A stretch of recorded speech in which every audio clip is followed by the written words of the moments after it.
काय लागणार आहे आधी? आधी इडली रवा. बरं, सगळा घेऊया? हो, पूर्ण घ्या.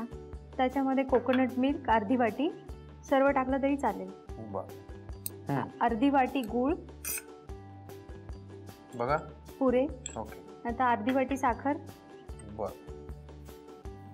टोमॅटो प्युरी पण 4-5 मोठे चमचे. दालचिनी पूड. बघा. हो पुरे. हो पुरे. याच्यामध्ये आपण याच्यामध्ये थोडंसं मीठ टाकूया. याच्यामध्ये चिमूटभर मीठ. चिमूटभर मिठावरून मला एक लहानपणीचा किस्सा आठवला. सांगा की. लहान होते 5th-6th स्टँडर्ड मध्ये, तेव्हा मला चिमूटभर आणि मूठभर ह्याच्यातला फरक कळत नव्हता. आणि मी आणि माझ्या भावाने मम्मी बाहेर गेली असताना एक रेसिपी बुक मधून शोधलं, शेंगादाण्याची चिक्की बनवायला घेतलेली.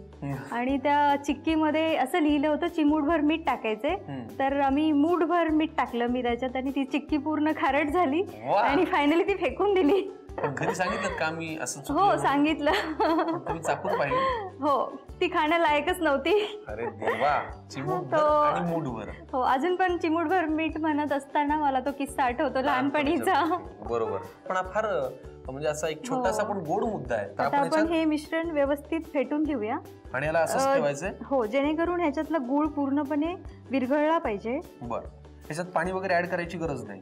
नाही, वाटलंच तर आपण ह्याच्यामध्ये कोकोनट मिल्क ऍड करू शकतो. बरं, पण सध्या मला नाही वाटत आपल्याला त्याची कन्सिस्टन्सी इडली बॅटर असतं त्याप्रमाणे आपल्याला त्याची कन्सिस्टन्सी पाहिजे. ओके, ठीक आहे. मिश्रण तयार झालेलं आहे. वळूया टोमॅटो सांदणच्या पुढच्या कृतीकडे. आता पुढे काय करूया धनश्रीजी? आता ह्याच्यामध्ये आपण थोडासा खायचा सोडा ऍड करूया. बरं. आणि 2 चमचे तूप. आणखी थोडासा. जर आपल्याला खायचा सोडा याच्यामध्ये नसेल घालायचा तर आपण हे अजून एक्स्ट्रा 2 तास भिजत ठेवू शकतो. हो पुरे. तशी कृती करायला काही फार अवघड नाहीये. नाही, खूप सोपी आहे. सोपी आहे आणि सर्व हे इन्ग्रेडियंट्स घरातच अवेलेबल असतात ना, त्यामुळे आपण हे पटकन बनवू शकतो. आणि ज्याप्रमाणे आपण ही टोमॅटो सांदण बनवतो त्याप्रमाणे आपण कुकुंबरचं पण बनवू शकतो किंवा मँगो पण बनवू शकतो. ह्याच्यामध्ये ऍपलचं पण बनवू शकतो. क्या बात आहे. पूर्वी माझी आजी आम्ही लहान असताना ह्याचं बनवायची, तांदळाच्या रव्याचं बनवायची. आता आपण हे मिश्रण व्यवस्थित मिक्स केलेलं आहे. तर आता इडली पात्राला आपण थोडंसं तुपाचा हात लावून घेऊया ब्रशने. घ्या.